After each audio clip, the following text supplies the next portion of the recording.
Max Wren is a sleazy TV producer who runs a channel that specializes in sex and violence, everything you can't get anywhere else. When he stumbles onto a pirated TV signal that's so vile, so reprehensible, and so realistic he can't ignore it, Max becomes obsessed with finding the source of this signal and capitalizing on it. But he finds out this signal is a government brainwashing project, and he's the latest test subject in David Cronenberg's 1983 cult classic, Videodrome. I'm Connor Eyzaguirre. I'm Caleb Leger. And this is Filmgazm.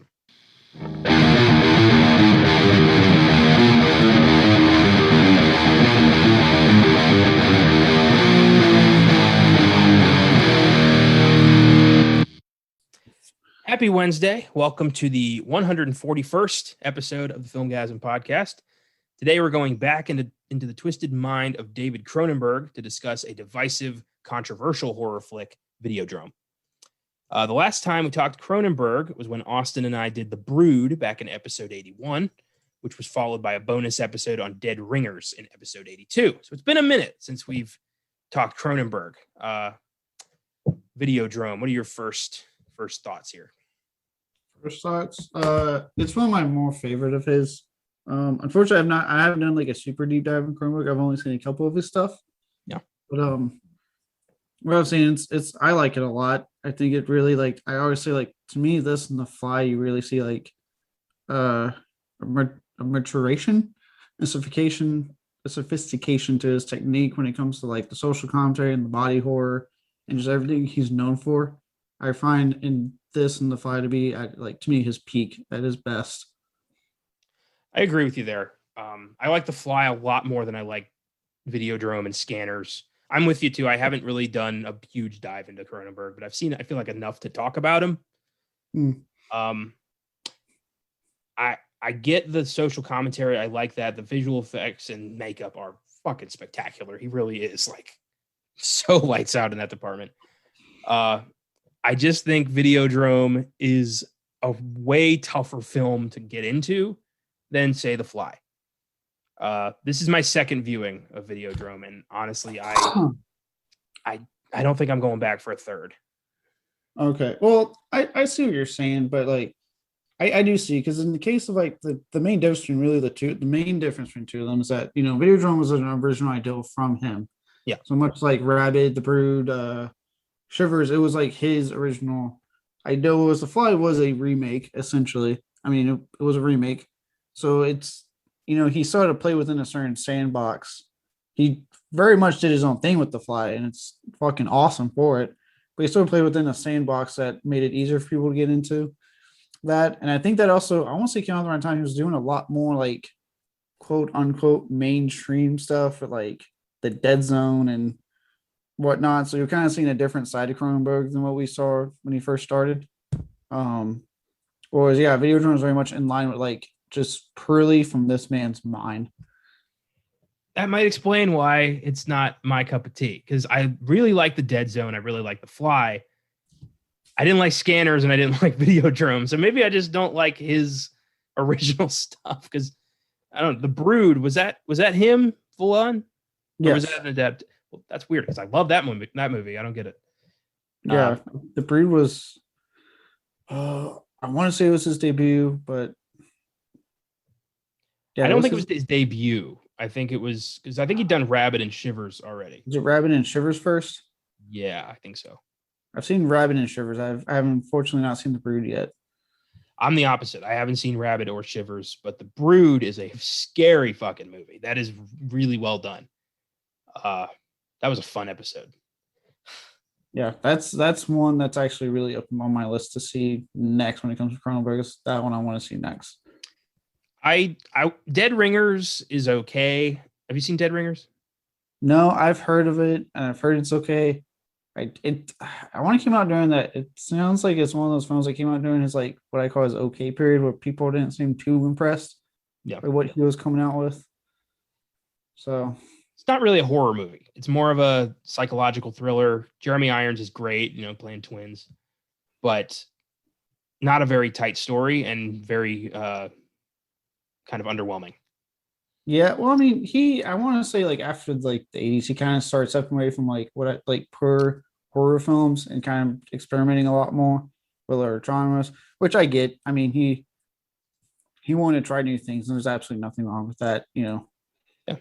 So, but I mean, obviously, if he ever, I think I heard those rumblings, he might be coming back to the horror genre Yeah. for a movie. And if that's the case, fuck yeah, give me some more body horror Cronenberg. Well, it seems like his son is carrying on the legacy. Brandon Cronenberg, I believe. Yeah. Like Possessor, for example, I think made some waves. That was a very off the wall movie that I thought was pretty entertaining and very original. I unfortunately haven't watched what his son's done. One day I'm going to sit there and do a back to backs of Antiviral and Possessor, because I heard good things about Antiviral, but that was a little bit more of a quiet, like, genre thing I was hearing about. And it seems like Possessor became like the big hit one for him. Yeah, that's what I heard as well. So before we dig further into Videodrome, let's take a look at yet another Toxic Avenger update on the Rewind. Just a week after the news that Elijah Wood had been cast as the villain in the upcoming Toxic Avenger remake, turns out, nope, that's not happening. In truth, veteran character actor Kevin Bacon has been cast as the villain. I don't want to say it's an improvement, but it does make me a little bit more excited. I would have been down for either one. I mean, obviously, like everyone else on the team, most film fans, I love Kevin Bacon. Yeah. So, I mean, having him attached, I know he seems to be in recent interviews. He sounds like he's very keen on doing genre stuff again. Yeah. He had that show, The Following, that lasted 2 seasons, and he has been adamant about coming back to the Tremors franchise in some way. So it sounds like he's interested in genre. So it does get me excited that we got him to be the villain for Toxic Avenger remake. But at the same time, like, Elijah Wood would have been cool because he's a very big supporter of horror, especially the indie scene of horror. So he's a massive fan. It would have been cool to have him. Plus, I'm just an unabashed fan of Elijah Wood. I support post-Frodo career with him all the time. Oh yeah, I love both these guys. I think just for me, when I hear villain, I know that Elijah Wood was fantastic in Sin City, but Kevin Bacon has played some phenomenal villains in the past 20 years. I mean, just look at X-Men First Class. His role as Sebastian Shaw was so sadistic and really showed to me a new side of the guy. So I'm more, I think, excited to see him tackle this role. And they're still early production. Who's to say Elijah Wood won't end up playing somebody else? He's excited about this. He might, with all this news, he might get something. Yeah, I mean, I'd be down for both. Because like you said, they both have proven to be really good villains. I mean, Kevin Bacon's obviously, he's more experienced, he's older, he's been in the game longer. So he's probably going to give us something we won't expect from Bacon that'll be really enriching. But like you said, I mean, with Elijah Wood, you got Sin City, you had the Maniac remake, where to me, he played really good. Like, he really nailed villains. And I would have loved to see him continue that in Toxic Avenger. But again, if they can get him in some capacity attached where he's maybe like an underling to Bacon's overall villain or something, that would be fine with me, Yeah. Again, if you want to hear my thoughts, Austin's thoughts, and Josh's thoughts on the Toxic Avenger, check out our back catalog, episode 98, I believe. Not as bad as I thought it was going to be. Love when that happens. Yeah, I'm cautiously optimistic on this remake. I know Kevin Smith was attached at one point to direct, and he left because he was having arguments about the direction. Like, he was determined it needs to go in the route of the original film, and the studio sounded like they weren't keen on that. So I don't know how to feel, because there has been rumblings about who wants what a certain way, and hopefully they give us something that's more in line with the original. That's what I hope. Tug of war films never work out. When you've got the film, the director and the studio just pushing and pulling to get their vision on board, nobody's happy. Yeah. And you know what? If ultimately it doesn't happen, it's not what we want. Okay, Kaufman's been talking about Toxic Avenger 5 for a while. So if that doesn't happen, you know what? Let's just wait for Toxic Avenger 5. Hopefully it happens after Shakespeare's Shitstorm. No idea what you're talking about, but I'm excited for you. It's the new trauma film. Shakespeare's shitstorm. That's the name of it. Interesting title. Yeah. Well, yeah. Toxic Avenger remake. I feel like we're going to be talking about that a lot on the Rewind going forward. And the news is going to be trickling in. And we'll be here to talk about it. Videodrome came from Cronenberg's childhood, which is fucking crazy. Late at night, after Canadian television had ended, he's Canadian, he would sometimes pick up pirated signals from Buffalo, New York. And these signals would sometimes be gritty, disturbing, porno, weird shit from local TV stations. And these visuals never left his mind. And thanks to the success of scanners, Cronenberg was able to secure studio funding for Videodrome. He actually turned down Return of the Jedi to do Videodrome. It was a passion project of his. No fucking way. You imagine David Cronenberg's Star Wars? I would have loved that. God, I don't know. I mean, career-wise, probably not the best move. But then again, Videodrome did establish him as a horror filmmaker who could really do off-the-wall shit. So maybe if he done Jedi, he might never have got that reputation. He may have never done The Fly. Yeah. I don't want to live in a world where we don't have The Fly. Yeah, honestly, The Fly is hands down probably one of the best remakes of all time. Yeah, exactly. And I, personally, Return of the Jedi is my favorite Star Wars movie. So I like it just as it is. Yeah, I honestly a lot of people hate on Return of the Jedi, but I'm like, look, after the prequel trilogy and this god awful sequel trilogy we just went through, is it really that bad, guys? Like, I'm sorry that the Ewoks are adorable. I'm sorry. I get that, fans are a little upset about how cutesy it is, but you've got, an epic opening at Jabba's palace, the whole Sarlacc pit scene. You've got Vader confronting, Luke confronting Vader, Vader's redemption, the Emperor, like the second Death Star attack. How do you not love that shit? It's great. You have I want to sound like a pig for a second, but you do have the famous bikini. I want to say it. You got the famous bikini. I know. I said it. But yeah, I don't. And when people say like, oh, it's too cutesy, I'm like, okay. First off, let me start with this. There's absolutely nothing wrong with grown adults liking Star Wars. I like Star Wars, right? I love Star Wars. But they are not necessarily made for grown adults. Like, they're meant for children to be able to watch. So what if it's cutesy? The idea is that children can go watch these movies.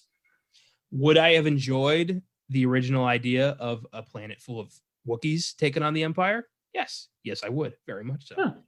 Do the Ewoks piss me off? Not really, no. No. Because it's a movie. It's a movie that is meant to take your kids to.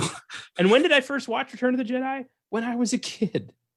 And I enjoyed the Ewoks. I was like, cute teddy bears fighting the bad guys. This is great. I mean, I got no beef with Return of the Jedi.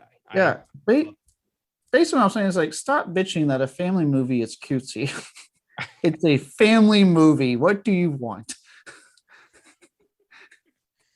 Oh, yeah. Star Wars. Could have been Cronenberg. So just imagine what that would look like. Not family. You imagine how grotesque the Sarlacc would have looked. God. Yeah. I mean, the practical effects would have been amazing. Yes. And so George Lucas, remastered it like 5 times. It's not the point, though. When I was a kid, there was no, roaring no when Vader chucked the Emperor into the Death Star reactor that he somehow would survive 30, 40 years later.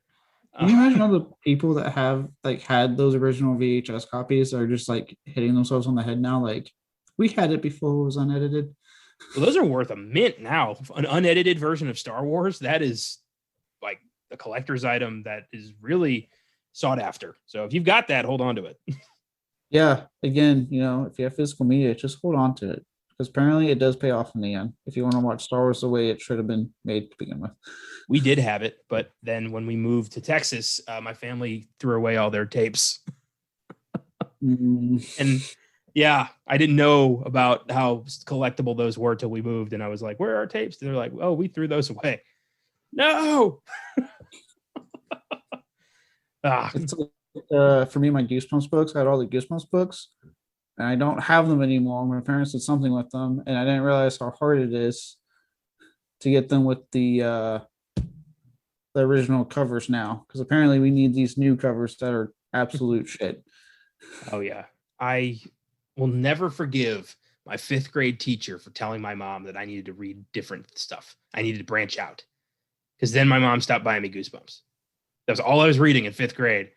I mean, they all should have just been happy I was reading anything, right? Yeah. What? Look, man, I'm used to the whole like, oh, you should read, but don't read Goosebumps or Harry Potter. What's wrong with you? That is meant for that is the devil's books. I'm like, shut up. I like these books. Yeah. The devil is way more entertaining.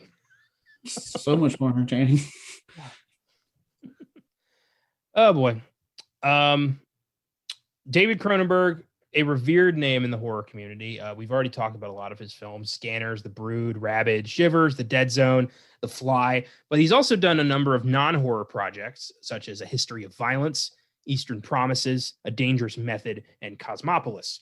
So he's kind of a, Renaissance man. I mean, History of Violence and Eastern Promises are 2 really good crime thrillers. And then it's been a long time since I saw The Dead Zone. I always forget he did that. Yeah, it's funny because I didn't know about the movie at first when I was a kid. My grandma was a big fan of the TV show they did after. I remember that. Yeah. I think on USA Network or something. I remember going over 9 seasons. I mean, that thing was a beast. Yeah, I would go over. Look, when I went over to my grandma's house, it was either on Monk or The Dead Zone. Okay, like those were the 2 shows I saw all the time at her house. So that was what I always associated with, was like, oh yeah, the TV show The Dead Zone. And it took me years to realize, oh shit, there's a movie that was made first by Cronenberg and starring Christopher Walken. It's like, that sounds way more entertaining. Well, I mean, how do you stretch a 200-page book into a 9-season TV show? They figured it out somehow. Fun fact, at HEB, my local grocery store in Texas, you can get the complete series of The Dead Zone for about $50, which is an oddball thing for them to have. Wait, $50 for a 9-season show? The whole damn thing in like that clamshell case that all the TV shows seem to come in these days. I mean, I don't want it. I'm not going to watch that. I'm just saying, like, it sounds like no one wants it if you're selling a 9-season show for $50. Yeah, it's been there for a long time. The movie, however, pretty decent adaptation of the book. I think it's creepy. It's really well done. A little too freaky considering, like King himself said, like he wasn't trying to predict the Trump administration, but it just happened that way. Yeah, I'd like to revisit that Dead Zone. I haven't seen A Dangerous Method or Cosmopolis. Dangerous Method I wanted to see because it's Viggo Mortensen and Michael Fassbender playing Sigmund Freud and Carl Jung. And that just sounds fascinating. It does. I unfortunately have not seen his non-horror stuff. I've heard amazing things about Eastern Promises and History of Violence. Those are the 2 I keep hearing about that are like really, really good. Yeah. It's pretty cool. Like post Lord of the Rings, those were the movies that Viggo Mortensen like proved how really versatile he was as an actor. Good stuff. Yeah. No, I'll definitely check them out. Like I like Cronenberg. Like, even outside of his horror, like just like I said, and we'll get more into it with this movie and why I like him so much. He's a talented director, very talented writer, director. So I agree. Oscar nominee James Woods plays Max Wren, sleazy TV producer turned brainwashed assassin. Woods was nominated for his performances in 1986's Salvador and 1996's Ghosts of Mississippi. He's also appeared in such films as Vampires, The Virgin Suicides, Any Given Sunday, Contact, Casino, and he's the voice of Hades in Disney's Hercules and pretty much anything Hades has ever popped in on. Video games, TV shows, it's always James Woods. It's like his favorite role he's ever done. Good for him. Yeah, and I mean, who else would you cast as a sleazebag? I mean, he does it better than anybody. Yeah. Yeah. He's really good in this. I actually really like James Woods in this movie. He's really good in this. I like his character a lot. I was the whole Hercules thing. I was like one of those many things that as I got older and I was learning about actors, I was like, oh, that's the same guy that voices Hercules. Not Hercules, Hades, sorry. That voices Hades. I was like, oh, hey. And then I finally didn't put a face to his name for years until I saw the Straw Dogs remake, and he plays like the trunk coach in that movie. And I was like, oh shit, that's him right there. There's James Woods. Oh, going back to Cronenberg real quick, I forgot Cronenberg was in Jason X also in a cameo, which was awesome. He was. I remember that.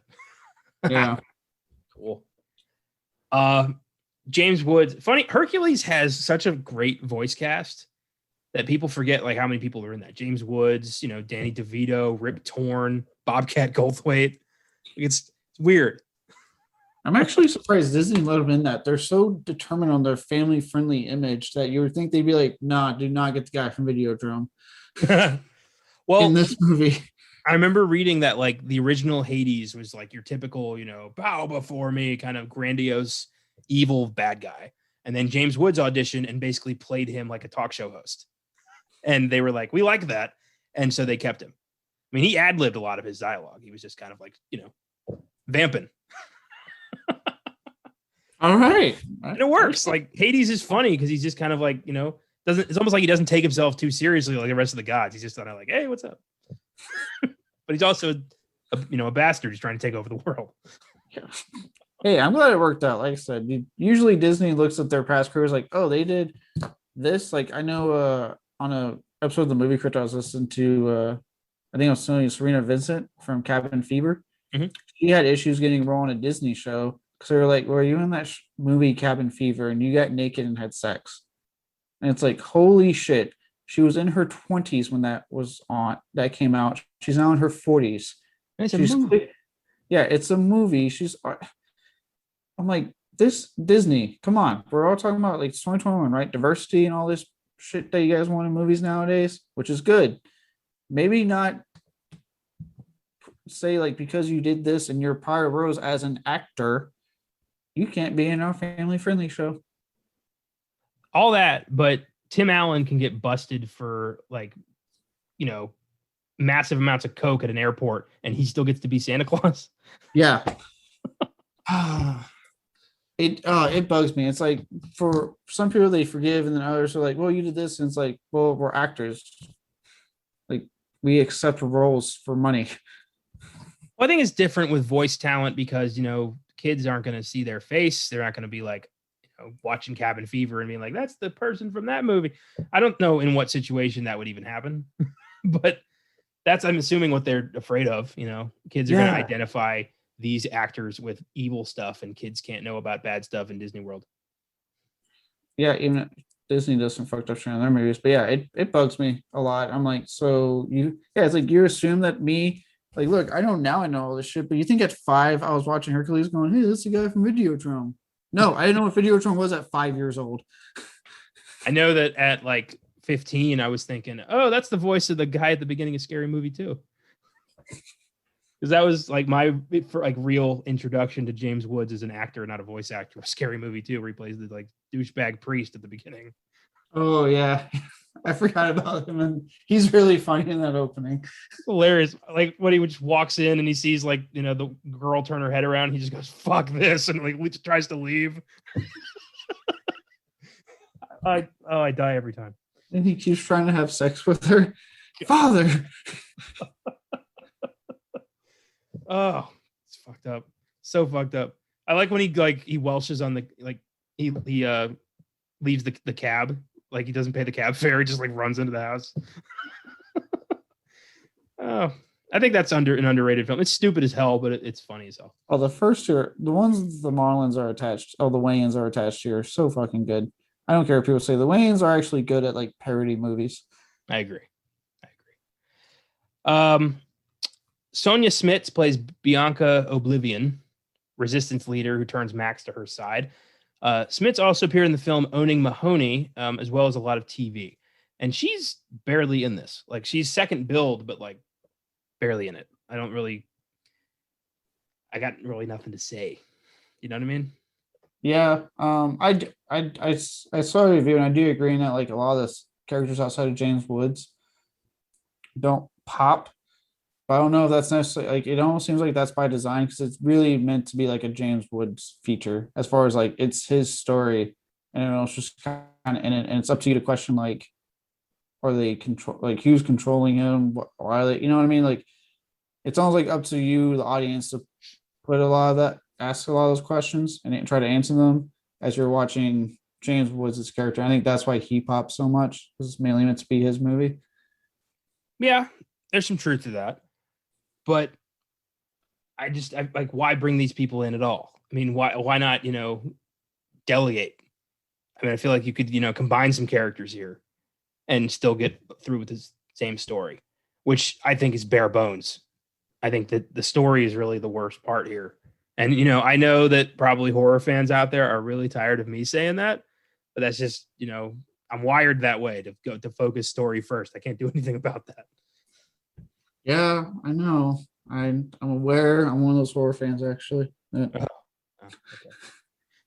Just enjoy the ride, Connor. Gosh, I'm trying. Believe me, I'm trying. I love The Fly. I don't, discount Cronenberg. I just didn't like Scanners or Videodrome. Debbie Harry plays Nikki Brand, masochist in training. I mean, she was fucking crazy. She's the lead singer and songwriter of the new wave rock band Blondie. As an actress, she's appeared in such films as Hairspray, Animorph, and Tales from the Dark Side, the movie, among others, most of the time as Deborah Harry. And she's completely insane in this movie. But, hot, like really hot. oh yeah, she's super hot. Yeah, no, she actually, I thought she was really good. She was a good counterpoint to Woods' character, and up until like the whole twist at the end. Till she fucking vanishes halfway through the movie. Like, yeah. I was hoping for her to be kind of, like you said, the counterpoint, but then she just disappears. And you see, yeah, but then it was like the whole twist is what actually happened to her. That actually kind of works for me. Yeah. I haven't seen her anything else because I haven't not watched Tales from the Dark Side, the movie, because I don't really like the show. And I know I'm probably gonna get some pretty fun texts later, but I stand on that mountain. You just can't stop shooting yourself in the foot, can you? No. Twilight Zone's better. Okay. I've tried watching Tales from the Dark Side so many times. I just can't get into it. I like the other ones. I like Tales from the Crypt, Twilight Zone, like all the other ones. Could not get into that one. I like the Ice Cube song, Tales from the Dark Side. I've never seen the show. And I know they have nothing to do with one another, but I just wanted to throw that out there. Are you trying to save yourself now? Is that what you're trying to do? So I have nothing to say. Josh knows exactly how much of a novice I am, and he's cool with that. He expects more from you. I've noticed. He totally fell asleep on the second movie last Friday on Joe Bob's last drive-in. Just saying. There's another bullet right in that foot. I wanted it on purpose. I'm looking forward to that text. You a Blondie fan? I like a couple of their songs. I'm not like a big time fan, but I like a couple of their songs I've heard before. Yeah, me too. Not really. Like if it comes on the radio, I'll leave it on, but I'm not really a massive fan. Yeah, but I get it. I'm not going to seek Blondie out in my free time. Which I know is kind of saying something because most people be like, "But you listen to Cannibal Corpse freely?" Yes, I do. I know, but yeah, I'll listen. Yeah, they're hit songs I like. Yeah, you more of a Call Me guy or a Heart of Glass guy? Heart of Glass. Yeah, I'm more of a Call Me guy. I like that song. And that was just in The Conjuring, The Devil Made Me Do It. See how all this shit wraps around each other? It's great. Peter Dvorsky plays Harlan, Max's friend, who is secretly a government plant. Dvorsky has also appeared in such films as The Dead Zone, Twins, and Casual Sex before his death in 2019 at 70 years old from undisclosed reasons. I like Harlan in this. I think he's a shit, but I get it. Yeah, he's a shit. He has a couple of funny lines though. Like I did crack up when he calls him into his bedroom. He's like, "Go in there and take pictures of what you see on my bed." And he's just like, "Why am I here, man?" It's funny how he freaked out about like going to the studio. He's like, "Fuck you! I'm not at your beck and call." And he's like, "All right." Like, why would he have that argument if he is secretly like there for the feds? Like, what's the point of that argument? I don't know, because honestly, like up until that, like the first time watching it, up until that twist, I didn't fight with Harlan. I would have been the same. I'm like, I'm not. No, dude, no. It's like I'll be there at the regular scheduled time. I'm gonna go get some coffee because you woke me up at an ungodly hour. I love that he finds a body in his bed, and his first instinct is, "I got to call my coworker to take pictures." That and then also like the little scene when he's like finally getting him out the door. He's like, "Hey, do you want some? Nope, nope. I'll see you in an hour. Go." I'm about to offer the man the nice thing, right? Offer the man you just woke up some coffee, and you're like, "Yeah, no, fuck you. Go get it yourself." Oh boy. Leslie Carlson plays Barry Convex, the head of the Videodrome project. Carlson has also appeared in such films as The Dead Zone, A Christmas Story, The Fly, and Black Christmas before his death in 2014 at 81 years old from cancer. He is the guy who sells Ralphie's family their Christmas tree. Oh, I didn't draw that. I didn't realize that. I've seen this film twice now. I love that. Yeah. He clearly worked with Cronenberg a lot. Dead Zone, The Fly, Videodrome. Yeah. And he's a good bad guy. Yeah, he's a good bad guy. I like him in this one. Yeah, real shit. I think he's got like his death is one of the most impressive feats of makeup effects of the 80s I've ever seen. I wanted more. I was so into it. I was like, can I just see what's going to keep happening to him? Videodrome has an IMDb score of 7.2, Rotten Tomato score of 78%. It was a box office bomb at the time, grossing only $2 million on a budget of $5 million. It's since been reclaimed as a cult classic. Good for the movie. Good for fans. So let's talk some highlights here. Good for fans, as if someone's not a fan. No, I'm hiding nothing. I did not really like this. Second viewing. My first viewing was for fun back in 2019, and I'm like, what the fuck is this? And here we are with the podcast, and I'm still, what the fuck is this?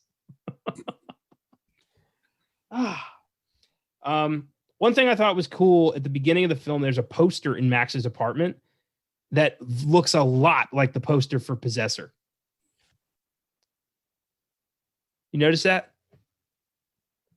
No, because I'm not familiar with the poster for Possessor too much. Because it's like a white was gone when that came out. Oh yeah, it's like a white face with it's like a little elongated. It's clearly a mask, and there's a poster next to Max's fridge that has a very similar face. And I think that it might have been Brandon Cronenberg maybe throwing some homage to his dad. Just a thought. I could be completely wrong here. That's just what it looked like to me. It could be. From what I've read about his son, is that he does do a lot of body horror also with his two movies. So It sounds like he's definitely influenced heavily by his dad's style, which is fine. It sounds like he's influenced by doing his own thing. So it could be his way of homaging his dad. I think the apple falls very far from that freaky looking tree. So this movie kind of brings up the idea that, violence in media influences violence in real life. And this is a concept that's been argued ever since, ever since fucking books were written. Mm-hmm. I'm interested to hear your thoughts because personally, I think no. Yeah. I'm actually about to. This was one of my biggest notes and what I feared to be a kind of big talking point when I was mentioning the social commentary with the film, right? Mm-hmm. Cronenberg, again, I'm going to throw shade at these newer films that aren't doing a good job of balancing, in my opinion, story and commentary. Okay. He does it really well here. Where there is, I know for you it was bare bones, but there was a story with a social commentary of, like you said, does the sex and violence that we are seeing in TVs and seeing in movies influence us, make us want to do stuff like this? I think no. I think you're already like fucked up in the head a little bit if you're going to watch this shit and then recreate it. Yeah. And I don't mean like this is not shot at like with mental disorders. I'm just saying that you may have already been predisposed to be like this. Mhm. Um, so it's cool that this came out in 83 and that he was making this statement, because this was like right when the slasher craze was starting to peak, and that question was being asked more and more and more. And and then metal music of the 80s with the Satanic Panic. So this was being asked on all media fronts, like, is this affecting children? And for Cronenberg to come out with a movie and be like, well, is it? Because he doesn't provide really an answer. There's no clear answer. He wants you to answer that. And it's a conversation to me that's very relevant today. Because I mean, even as like when we were kids, right, growing up with the torture porn era, you saw the same questions got brought up when Hostel and Saw and Devil's Rejects, the remakes like Hills Have Eyes and Chainsaw Massacre were coming out, and they were going back to that brutal, in your face violence, and they was getting asked again, is this going to affect our kids? I'm like, no, it's not. I was like, because guess what? Those ratings. You're an adult. Don't take your kids to go see these movies. Exactly. That's exactly, to me, it is all personal accountability. If you don't want your kid watching these movies, don't fucking show them the movies. It's got nothing to do with the studios. It's got nothing to do with the public. It's up to you as a parent to determine what your kid watches. Right. And like, look, I'm like kind of like, sorry, I have loud fucking neighbors. Like Josh was talking about censorship. Like I'm not the biggest fan of the ratings because it's very biased. Like 1 minute they'll be fine with like all this violence in a movie, but then like God bless you show a boob, or yeah, you can put all the sex you want, but we don't want you cutting some dude's head off. Holy no. Like they're very biased on what the hell they deem is okay. But with that said, it exists. We're not getting rid of the MPA anytime soon. It's going to stay. Yeah, being an adult. If you don't think it's appropriate for your kid to see this movie, don't let your kid see this movie. If you're an adult that thinks your kid might commit violent fucking acts based off movies, you might want to fucking take your kid to goddamn therapy or a doctor or something to figure out what the fuck's wrong with your kid then. Exactly. If your kid, watches, somehow watches older brother play Grand Theft Auto or something, and then wants to run somebody over, that's not the video game's fault. That's a disturbed child who needs to be taught right and wrong as soon as possible. And otherwise you're going to end up with, fucking school shooter or something. That's what happens. Yeah. Like for me, for example, I know it's like always not the best argument, but like, well, let me take myself, for example, but I'm doing it here. Okay. I grew up, I read Goosebumps and I watched the TV show. I watched Are You Afraid of the Dark? I've been happily watching the 2 revival seasons they did of that show. Quick little shout out to those 2 seasons. I watched that. I was watching the horror films I was allowed to watch growing up. Again, I was oldest. My parents kind of strictest on me. But, I did see things like Tremors and Hocus Pocus and whatnot, but I could watch. And it just went from there. When I became a teenager in the torture porn era, I was watching all those movies. I got into Stephen King when I was young and would read Stephen King.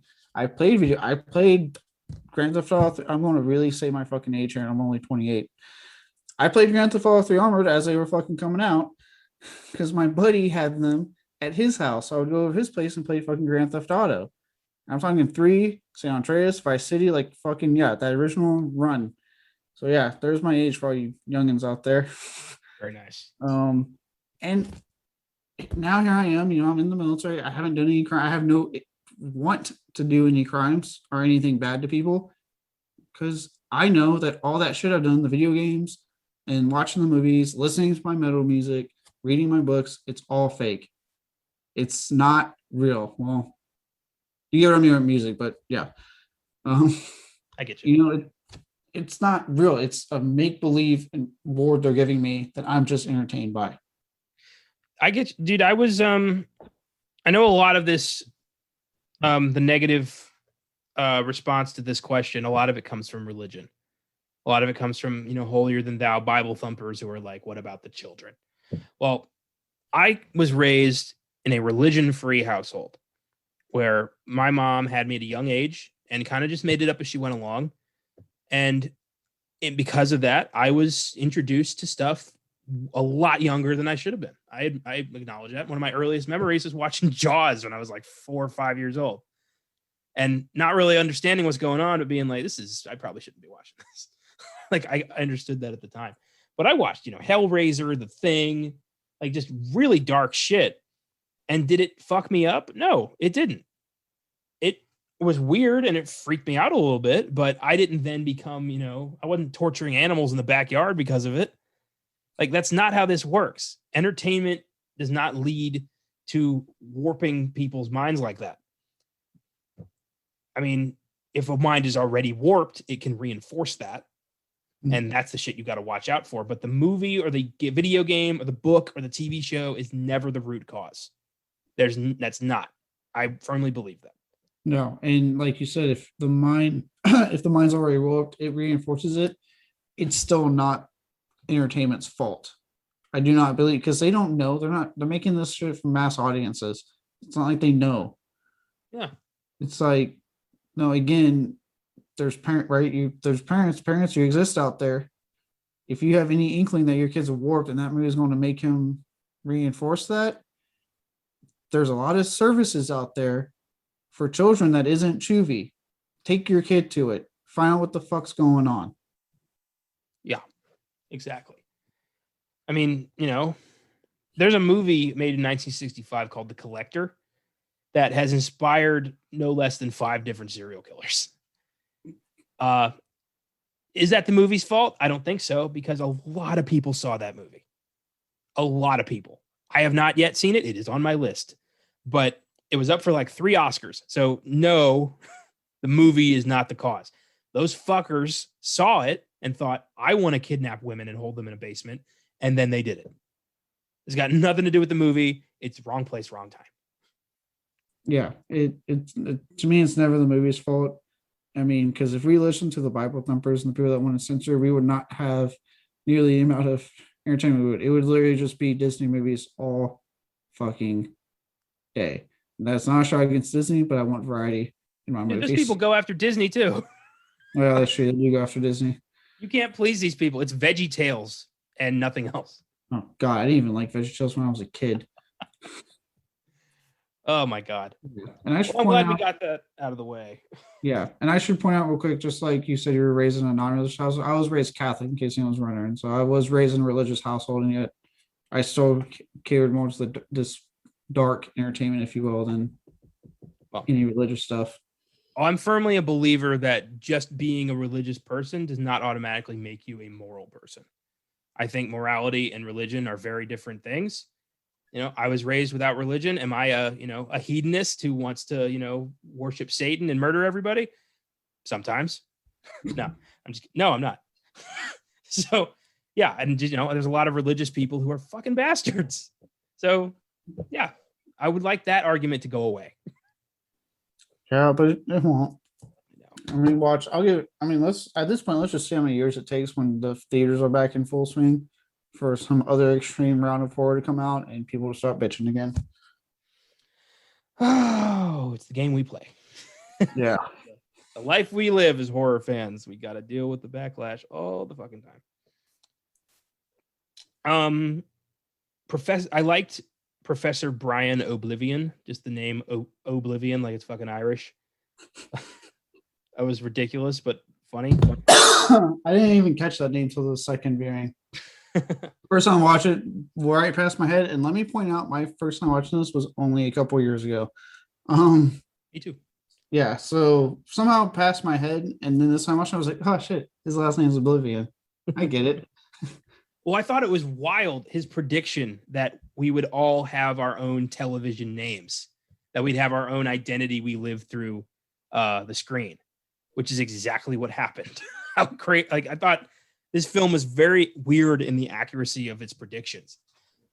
Yeah, it's a social commentary and a critique and all this stuff that, to me, is why the film's aged so well, is that it is still sharp. It is so very on point and relevant to how we are living our lives today. You could argue there are people that, for like or better, all they do is they are appointed TV and movies than we are. Like, that's just to an almost creepy level. Like, yeah, Well, the people who, have their YouTube name and hide, make horrific comments because they're anonymous, like that's their screen identity. That's who they are on the computer.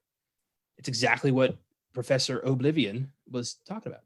Mm-hmm. And I'd even go a step further, Max Wren's whole concept of this channel that shows sex and violence and shit you can't get anywhere else. That's HBO. I was about to say, like, that's the movie channels. That's 10 years later, you got fucking HBO. HBO came out with the idea of like, oh, we can show you the shit that our channels can't. Yep.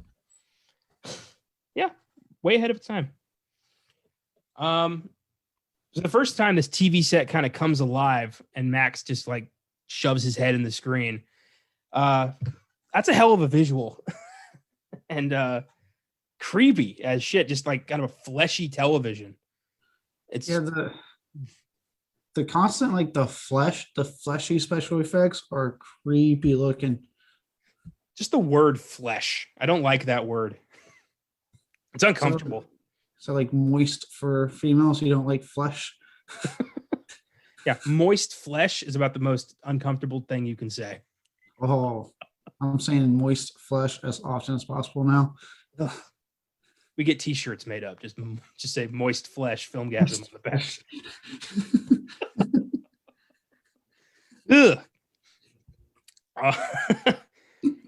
The most famous thing I think to come out of this movie is the vaginal slit. The stomach vagina. Yeah, that just pops up on James Woods, and he handles it extremely well. Just kind of starts actually. Yeah, but I do have it in my notes as stomach vagina. It's too inappropriate. I wrote vaginal slit, trying to be a little bit more, I don't know, professional, I guess. I don't know. Oh, you're dealing with me, so. Yeah. Ugh. But he just starts going to town on that thing. Just starts like, I don't know if he's feeling that. Well, he goes to town and then he takes the hand with the gun and puts it down. And I'm like, why would you do that? Why would you do the one with the gun? Do the free hand. You got nothing to lose with the free hand.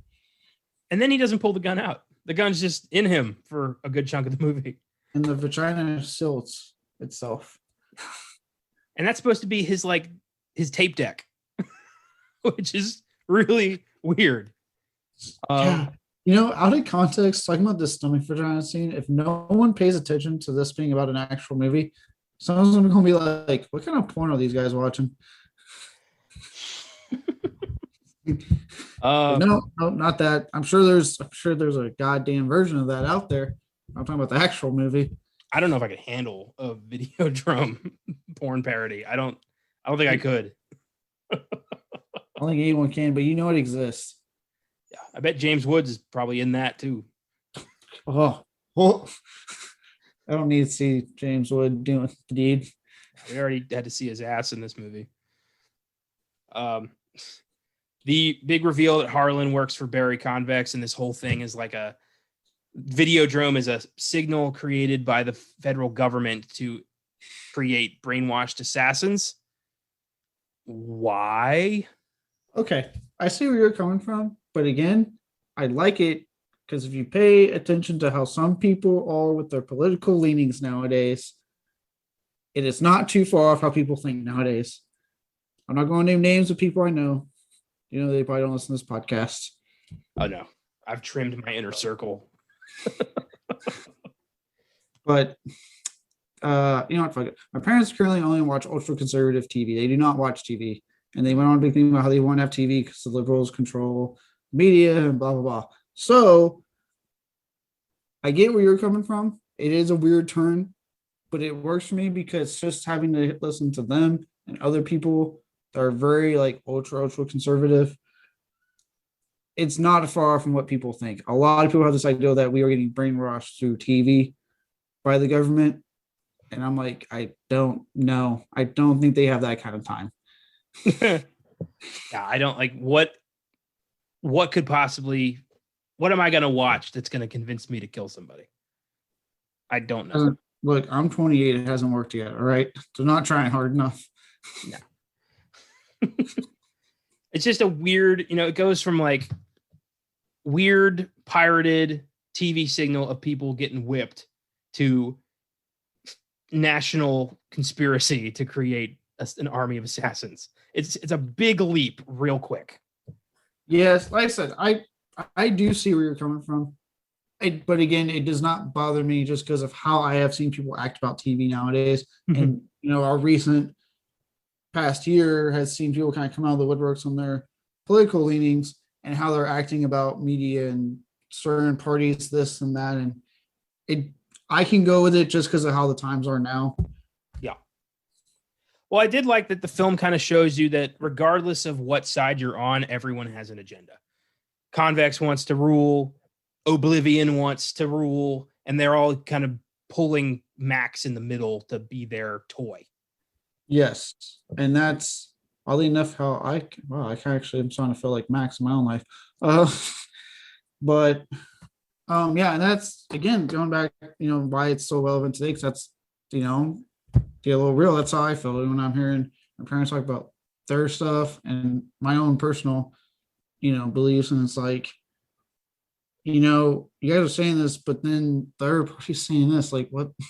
It's like, you guys, maybe if you got out of your party asses here, pay attention, you would see that you're both really just saying the same fucking thing. Well, especially these days, it's hard to really find facts anymore because everybody spins everything. It's so difficult to find what really happened in any possible situation. And even back then in, Videodrome, that comes up. Who's telling the truth here? Who's really using who? We don't know. At the end, who's really behind this? Killing Convex didn't change anything. Videodrome's still going to happen. Yeah, and it's just like, you have, with Videodrome, you have Oblivion, he wants what he wants, or I guess technically his daughter, his daughter, wants to continue to want what he wants. And then, the eyeglass people, I'm forgetting names, sorry, are wanting what they want. And yeah, he was telling the truth. Which side's right, which side's wrong? We don't know. And you're seeing that now with today's politics, really. The Republicans spend their story some way to make the liberals look bad, and the liberals spend their story some way to make the fucking Republicans look bad. And it's like, okay, where's the truth in between your fucking yarn spinning? Yeah. Well, it got so bad that a fucking global pandemic became a political issue. Like, there's nothing that can't be turned into a political issue these days, and it's fucking exhausting. The pandemic, the vaccines that people were saying we won't go back to how much vaccines are, that's somehow becoming a political issue. It was exactly what people wanted. It's mind-boggling. Yeah. Side note, why the hell was Convex selling eyeglasses? Like, did that have anything to do with the grand plan? Storefront, probably. Like how the mafia has fronts. He's the FBI. It's the federal government. They don't need a storefront. You don't know that. It was just an odd little thing that kind of didn't work with the rest of the plan. Like, maybe that's just like his thing. Like, it works. His job is Videodrome, but his passion is eyeglasses. He's just in too deep with Videodrome already, but he really just wants eyeglasses. I would love a movie about like a diabolical villain who really just wants to open a bookstore or something, but is in too deep to stop. That would be great. Oh boy. Why does Harlan explode? I mean, because that was a grenade on his hand. That was a grenade? Yeah, it was a literal, actual hand grenade. Like Cronenberg taking the term hand grenade and making it literal as hell. I just assumed that the vagina ate his hand. I didn't realize that was a grenade. My mistake. Yeah, that's why I actually really like that scene, because it's like, oh, as soon as it did, I was like, hand grenade, I got it. Dude, if I was the government puppet who was ordered to put tapes in people, I don't know if I would want to put the squishy tape into the people's and isn't that a hallucination? Well, that's the thing though, is that at one point, I would say the point when he puts that thing on his face, to me, that's like the movies where they're saying, all right, is it a hallucination or not? Like the movie's even asking you, like, is it or not? You tell us, because if you notice, you never see him. I don't think you see him really take it off, right? No, you don't. Yeah, you don't see him take it off. So is he hallucinating all this shit at the end of the movie from that point onward? And then remember what he says to him? After you take it off, you're going to be slipping in and out of hallucinations for a bit. It just comes with it. Maybe the bullet in the head at the end is him taking off the mask. Interesting angle. Mm-hmm. His weird fleshy hand, like his gun flipper. That looked gnarly. What the fuck is that? Like, I don't know, like that visual of like the tubes coming out of the gun and like lodging into his flesh. That was really well done. But then he's got like, it looks like a fucking flipper. Well, I like how it looked like his own flesh was growing over the gun. It was almost to me like a literal metaphor of like flesh and technology becoming one. It's the new flesh. The new flesh, right? Again, going back to what his social commentary is for that movie, you're seeing quite literally the most extreme literal version of our obsession with technology in our own bodies. You mean like how every human being on Earth has an extension of their hand now?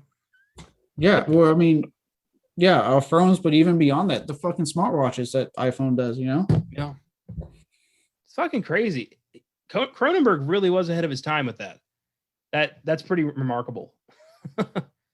Yeah, like I said, this movie, like, if you really like pay, like, I'm not downing your like opinion on me, but if like you really pay attention, like a lot of his points are so oddly relevant to today, and it obviously wasn't his intention. Like he didn't have a fucking glass, crystal ball that he was looking into in '83. It's just how it happened. Like he made this really great movie, and it just stood the test of time because our technology and shit. Well, he might have been a little bit, I don't think it was entirely an accident. I mean, in the 80s, technology was booming. It was like cell phones were starting to become a thing. Like there's giant, like fucking giant military walkie-talkie cell phones. Oh yeah, those were a thing. Television was becoming like bigger and more, accessible and really like a huge influence on all our lives. So not crazy that stuff influenced Videodrome and he could kind of figure out logically the next step. Yeah. Interesting. This is why we have the podcast, to go through these various, different ways to look at these films. Yeah, especially a film like this, it really is open for, to me, like a lot of discussion. That's like most of Cronenberg's like career, honestly. Like most of his horror films you can really discuss, but I think this one out of the most because it is his most, to me, like I said earlier, at the very top, like I guess top of the hour, if you will, with his sophistication and maturation, his most thought-provoking film that he really wants you to like think about what he's showing you. Funny because next week, and we'll speak more about this at the end, but next week we are going to be continuing this theme of man's overdependence on technology and the intertwining nature of that. Weird how we kind of timed that, huh? Yeah, I didn't realize that till now. Last thing I want to talk about with the film is Convex's death, which is gruesome. And dude gets shot, dude explodes. Nobody seems to bat an eye. Is that another hallucination though? Like, why does he explode into tumors? And see, to me, was there a hallucination, or was he so deep into Videodrome and his own hallucinations and shit that he became, we're saying with the handgun, right?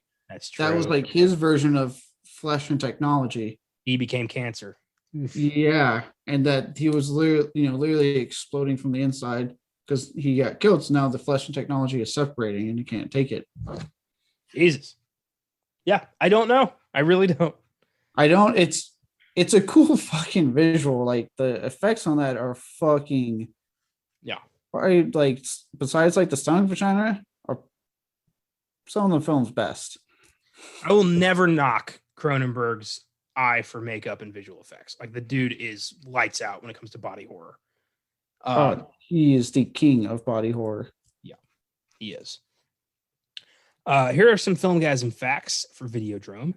Number 1, Andy Warhol called the movie the Clockwork Orange of the 80s. Which, yeah, I can see that. I get it. Number 2, the videotapes used in the film are Betamax. This is because VHS cassettes were too large to fit into the vaginal slit. They needed a smaller tape. So Betamax. You mean the one that if you ask your parents what was better, they'll tell you Betamax in a heartbeat? The HD DVD of the 80s. Dude, like, have you ever done that? Like, any listeners, ask your parents if you have it. What was better, VHS and Betamax? They will tell you Betamax. It's so funny. It's like without a heartbeat, like no pause, anything, just Betamax. My family's been on the opposite side of that, of like, on the wrong side of technology their whole lives. My dad had a Sega Dreamcast. Like, yeah. Well, in this one I get, but I heard was that, like, from what I've been told, is that, yeah, Betamax looked a hell of a lot better than VHS, but VHS had a bigger marketing push and more movies attached to put out. So they were just like, there was just more of it. The quantity was there with VHS. There you go. Sometimes that's all it takes. Number 3, an epilogue was planned but never filmed. In it, Max, Bianca, and Nikki Brand appear on the set of Videodrome. Bianca and Nikki are shown to have the vaginal slits on their chest from which emerge strange mutated sex organs. This concept was apparently used in Rabid.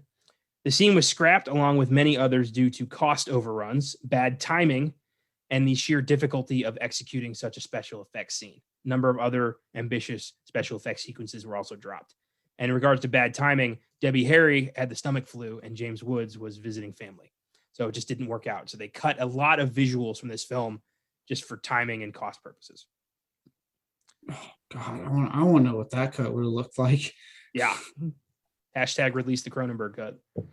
No, that's a hashtag trend I can get behind. Sorry, Snyder fans. Fuck your Snyderverse. Whew.